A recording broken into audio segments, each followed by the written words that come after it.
So I think when you recognize that you're in the danger zone, you want to evaluate first the health of your relationship, the health of your primary relationship, as Michelle said. The second thing you want to do is you want to evaluate yourself. Yes. What need am I getting met right now? How else could I have this need met? What am I getting out of this? Yes. So that you know what you need to do to balance that unmet need out. Right.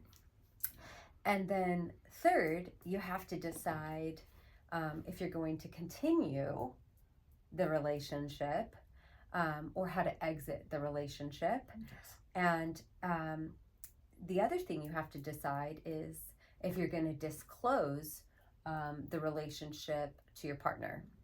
And that's a whole nother segment of this podcast. We'll get into disclosure, I promise.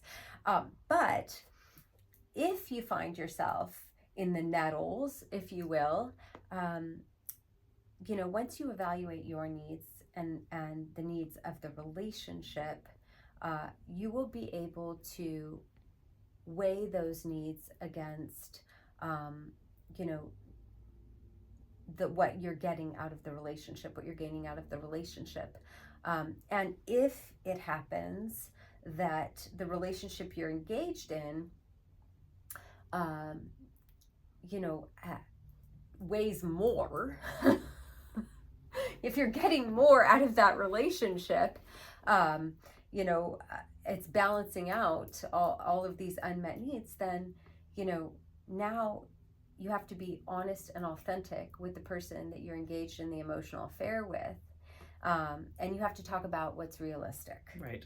So there's a lot of pieces here. It's not a hard, no, don't do that. And it's not, an easy exit, right. Depending on how long it goes on.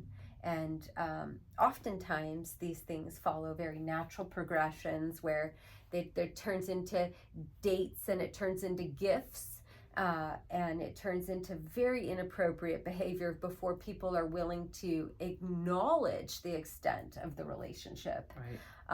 And at that point, there are definitely going to be hurt feelings involved on one or both people, for both persons, as well as the spouse that is involved when we're at that level. Right.